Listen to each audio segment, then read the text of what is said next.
অনেক অনেক স্টুডেন্ট রয়েছে যারা জানে না মালয়েশিয়াতে এই 2026-এ কোন কোন ইউনিভার্সিটিতে আসা উচিত, কোন কোন ইউনিভার্সিটিতে একদমই আসা উচিত নয়। অনেক অনেক স্টুডেন্ট রয়েছে যাদের ভবিষ্যৎ নষ্ট হয়ে যাচ্ছে শুধুমাত্র প্রপার প্ল্যানিং এবং বিভিন্ন ধরনের এজেন্সি বা বিভিন্ন ধরনের মানুষজনের প্রতারণার ফাঁদে পড়ে। মালয়েশিয়াতে যতগুলো ইউনিভার্সিটি রয়েছে সেই ইউনিভার্সিটিগুলোকে আমি 4টি ভাগে ভাগ করছি। এসব ইউনিভার্সিটিতে এখন পর্যন্ত বাংলাদেশি স্টুডেন্টদের জন্য ভিসা হচ্ছে, এটাই হলো সবচেয়ে বড় সুখবর। আর আপনি যদি প্রথম বছর এই থার্ড ক্যাটাগরির ইউনিভার্সিটিগুলোতে আসতে চান তাহলে আপনাকে গুনতে হবে মোটামুটি 5 থেকে 6 লক্ষ টাকা। আপনি যদি একদমই চান যে উচ্চ মানের কোথাও পড়াশোনা করবেন এবং উচ্চ মানের একটি এডুকেশন সিস্টেম যদি আপনি চান তাহলে অবশ্যই অবশ্যই সেই ইউনিভার্সিটিগুলো সিলেক্ট করবেন। আপনার বাজেটের যদি সমস্যা হয় সর্বোচ্চ আপনি থার্ড ক্যাটাগরির ইউনিভার্সিটিগুলো পর্যন্ত চয়েস করতে পারেন। এগুলো সাধারণত মিড রেঞ্জের ইউনিভার্সিটি, কিন্তু কোনোভাবে চয়েস করবেন না যেসব ইউনিভার্সিটি শেষে লেখা রয়েছে ইউনিভার্সিটি কলেজ। এবং সবচেয়ে মজার বিষয় হলো এসব ইউনিভার্সিটিগুলো সাধারণত আপনাদেরকে খুব ভালো মানের একটি স্কলারশিপও প্রোভাইড করে থাকে। 2026 সালে এসেও মালয়েশিয়াতে বাংলাদেশ থেকে হিউজ পরিমাণ স্টুডেন্ট মালয়েশিয়াতে পড়তে আসে, কিন্তু অনেক অনেক স্টুডেন্ট রয়েছে যারা জানে না মালয়েশিয়াতে এই 2026-এ কোন কোন ইউনিভার্সিটিতে আসা উচিত, কোন কোন ইউনিভার্সিটিতে একদমই আসা উচিত নয়। আজকের এই ভিডিওটির মাধ্যমে আপনাদেরকে জানানোর চেষ্টা করব মালয়েশিয়াতে আপনার কোন কোন ইউনিভার্সিটিতে আসা উচিত এবং কোন কোন ইউনিভার্সিটিতে আসা উচিত নয়। তাই পুরো ভিডিওটির সাথেই থাকবেন এবং অবশ্যই অবশ্যই আমার চ্যানেলটি সাবস্ক্রাইব করে দেবেন। মালয়েশিয়াতে যতগুলো ইউনিভার্সিটি রয়েছে সেই ইউনিভার্সিটিগুলোকে আমি 4টি ভাগে ভাগ করছি।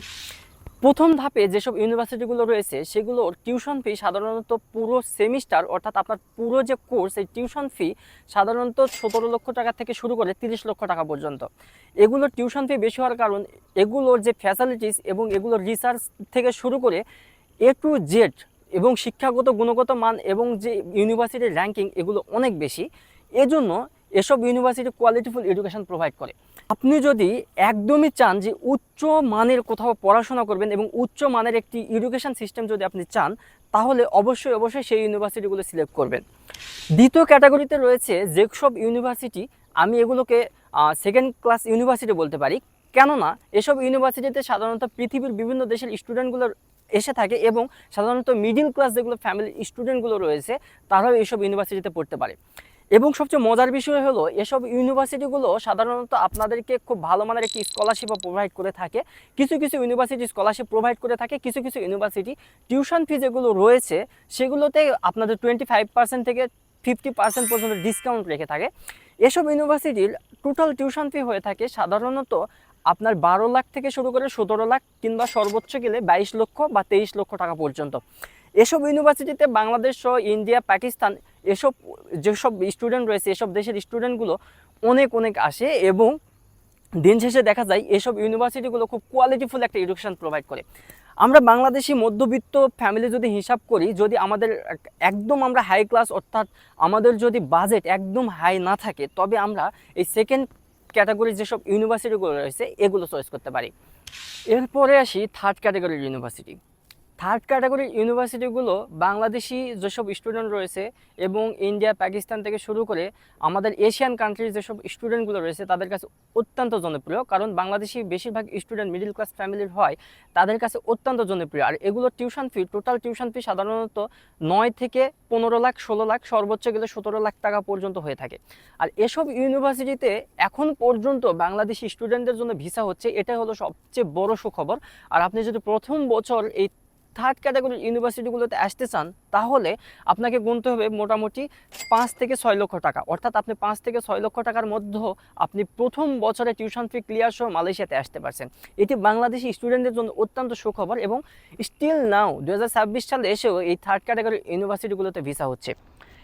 এরপরে আসি ফোর্থ ক্যাটাগরির যেসব ইউনিভার্সিটি। এসব ইউনিভার্সিটিকে সাধারণত ইউনিভার্সিটি বলা যায় না, কারণ এসব ইউনিভার্সিটির শেষে লেখা থাকে ইউনিভার্সিটি কলেজ। বাংলাদেশের অনেক এজেন্সি আছে এবং স্টাডি কনসালটেন্সিগুলো রয়েছে বা বিভিন্ন মাধ্যমে এসব ইউনিভার্সিটিগুলোকে হাইলাইট করা হয়। এগুলোকে মালয়েশিয়াতে খুব ভালো একটা র্যাঙ্কিং হিসাবে বিবেচনা করা হয় না এই ইউনিভার্সিটির কলেজগুলো। তাই আপনি যদি মালয়েশিয়াতে একান্তে পড়তে চান, আপনার বাজেটের যদি সমস্যা হয়, সর্বোচ্চ আপনি থার্ড ক্যাটাগরির ইউনিভার্সিটিগুলো পর্যন্ত চয়েস করতে পারেন। এগুলো সাধারণত মিড রেঞ্জের ইউনিভার্সিটি, কিন্তু কোনোভাবে চয়েস করবেন না যেসব ইউনিভার্সিটি শেষে লেখা রয়েছে ইউনিভার্সিটি কলেজ, এই ইউনিভার্সিটি কলেজ, এই ইউনিভার্সিটি কলেজ। আপনাকে অবশ্যই অবশ্যই অ্যাভয়েড করতে হবে ইউনিভার্সিটি কলেজ। যদি আপনি ইন ফিউচার মাস্টার্সের জন্য কোনো একটা ভালো দেশে যাবেন কিংবা আপনার একটা উজ্জ্বল ভবিষ্যতের জন্য আপনার খুব ভালো মানের একটি ইউনিভার্সিটিতে পড়তে হবে, আপনি যদি খুব ভালো মানের বাজেট থাকে ফার্স্ট ক্যাটাগরির ইউনিভার্সিটিগুলো চয়েস করতে পারেন। এগুলোর বাজেট অনেক বেশি। আপনার যদি বাজেট একদম মিড রেঞ্জ থেকে একটু উপরে হয়ে থাকে, সাপোজ আমি যদি কয়েকটা ইউনিভার্সিটির নাম মেনশন করতে থাকি, এপিইউ, সেগি, এসব ইউনিভার্সিটিগুলো বাংলাদেশি স্টুডেন্টদের জন্য অনেক অনেক জনপ্রিয় এবং এই ইউনিভার্সিটিগুলো সাধারণত মিড রেঞ্জ থেকে একটু উপরে হয়ে থাকে। আর এসব ইউনিভার্সিটির টিউশন ফিও মোটামুটি 22 লক্ষ টাকার থেকে 25 লক্ষ টাকার মধ্যে, এসব ইউনিভার্সিটি চয়েস করতে পারেন।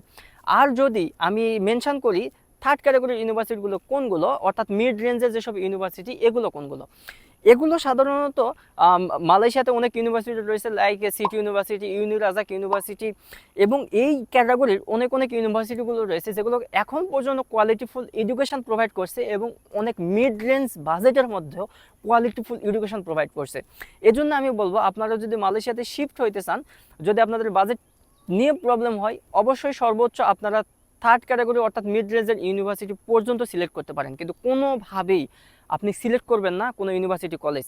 কারণ স্টিল নাও 2026 সালে ইউনিভার্সিটি কলেজগুলো রয়েছে, এগুলোতে প্রচুর পরিমাণ ভিসা রিজেক্ট হয়।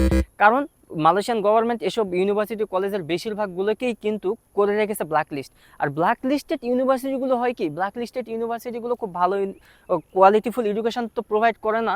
এর সাথে লেখা রয়েছে বাংলাদেশের যেমন ন্যাশনাল ইউনিভার্সিটি রয়েছে, সেসব ন্যাশনাল ইউনিভার্সিটির মতো যে একটা ক্যাটাগরি, এটি প্রোভাইড করে থাকে। তাই আমি বলবো মালয়েশিয়াতে আসার পূর্বে আপনার প্রপার একটি প্ল্যানিং থাকতে হবে। আপনি কেন মালয়েশিয়াতে আসবেন, আপনি কেন মালয়েশিয়াতে পড়াশোনা করবেন এবং আপনার ফিউচার টার্গেট কি। আপনার ফিউচার টার্গেট যদি হয় আপনি ইন ফিউচার মাস্টার্সের জন্য ইউরোপ, আমেরিকা, অস্ট্রেলিয়া বিভিন্ন দেশে পড়াশোনা করবেন মাস্টার্সের জন্য, বা আপনি কোথাও একটা সেটেল হবেন, তাহলে অবশ্যই অবশ্যই আপনাকে সর্বোচ্চ হিসাব করলে আমি যদি একটা আপনাকে রেঞ্জ বেঁধে দেই, তাহলে আপনি মিড রেঞ্জের ইউনিভার্সিটি পর্যন্ত আসবেন। আপনি দয়া করে, আবারও বলছি, দয়া করে অ্যাভয়েড করুন আপনার যেসব ইউনিভার্সিটিগুলোর পিছনে লেখা রয়েছে ইউনিভার্সিটি কলেজ, এগুলো তো কোনোভাবেই আসবে না। এগুলো ব্ল্যাক লিস্টেড, বেশিরভাগই ব্ল্যাক লিস্টেড, এবং ইন ফিউচার আপনি পড়াশোনা শেষ করে কোথাও ভালো একটা জায়গাতে শিফট হতে পারবেন না। তাই ভালো থাকবেন, সুস্থ থাকবেন। অবশ্যই অবশ্যই স্টাডি অ্যাব্রোড নিয়ে আপনি যদি কোনো প্ল্যানিং করেন, সুষ্ঠু মস্তিষ্কে এবং দীর্ঘ পরিকল্পনা করে তারপরে আগাবেন। কারণ অনেক অনেক স্টুডেন্ট রয়েছে যাদের ভবিষ্যৎ নষ্ট হয়ে যাচ্ছে শুধুমাত্র প্রপার প্ল্যানিং এবং বিভিন্ন ধরনের এজেন্সি বা বিভিন্ন ধরনের মানুষজনের প্রতারণার ফাঁদে পড়ে। ভালো থাকবেন, সুস্থ থাকবেন। দেখা হবে পরবর্তী ভিডিওতে।